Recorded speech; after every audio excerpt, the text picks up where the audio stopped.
প্রমাণিত হলো আওয়ামী লীগ কখনোই শুধরাবে না। প্রমাণিত হলো আওয়ামী লীগ কখনোই শুধরাবে না। কালবেলা ডেস্ক। আওয়ামী লীগ আবারও পুরো জাতির সঙ্গে মশকরা করেছে। এর মধ্য দিয়ে প্রমাণিত হলো তারা কখনোই শুধরাবে না, এমন মন্তব্য করেছেন প্রধান উপদেষ্টা ড. মোহাম্মদ ইউনূসের বিশেষ সহকারী ফয়েজ আহমেদ তৈয়ব। মঙ্গলবার ১ জুলাই নিজের ভেরিফাইড ফেসবুক আইডিতে দেওয়া এক পোস্টে এসব কথা বলেন তিনি। পোস্টে ফয়েজ আহমেদ লেখেন, ভুল বুঝতে পারা দুর্বলতা নয়। এই অংশটি দেখে আমি ভেবেছিলাম তারা বুঝি নিজেদের অপরাধকে ভুল হিসেবে উপস্থাপন করে জাতির কাছে ক্ষমা চাইতে যাচ্ছে।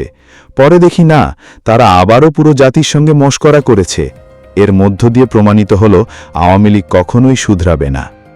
তিনি লেখেন, সুযোগ পেলেই এরা আগের চেয়েও ভয়ঙ্কর হবে, হিংস্র জানোয়ারের মতো মেতে উঠবে প্রতিশোধের নেশায়। যখনই কোনো না কোনো কারণে গণতন্ত্রকামী শক্তিগুলোর মধ্যে কোনো বাহাস হয়, একটুখানি দূরত্ব দেখা দেয়, তখন আরও ভয়ঙ্কর হয়ে ফেরার নেশায় মত্ত হয় আওয়ামী লীগ। কিন্তু বাস্তবতা হচ্ছে আওয়ামী লীগ ফিরবে না। খুনি হাসিনাই আওয়ামী লীগকে আর ফিরতে দেবে না। কারণ আওয়ামী লীগকে ফিরতে হলে জুলাই গণহত্যাসহ ১৬ বছরের সকল গুম খুনের দায় স্বীকার করতে হবে। সেক্ষেত্রে হাসিনা কোনোভাবেই দায় এড়াতে পারবে না। অপরদিকে খুনি হাসিনা জানে তার এবং তার পরিবারের রাজনৈতিক নেতৃত্ব দলের নেতাকর্মীদের কাছে প্রত্যাখ্যাত হয়ে পড়েছে।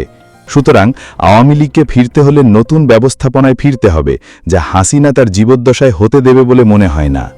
সুতরাং আওয়ামী লীগ এখন ক্ষণে ক্ষণে গর্জে ওঠার ভান করবে আর অভ্যুত্থান বিরোধী বয়ান তৈরিতে ব্যস্ত থাকবে।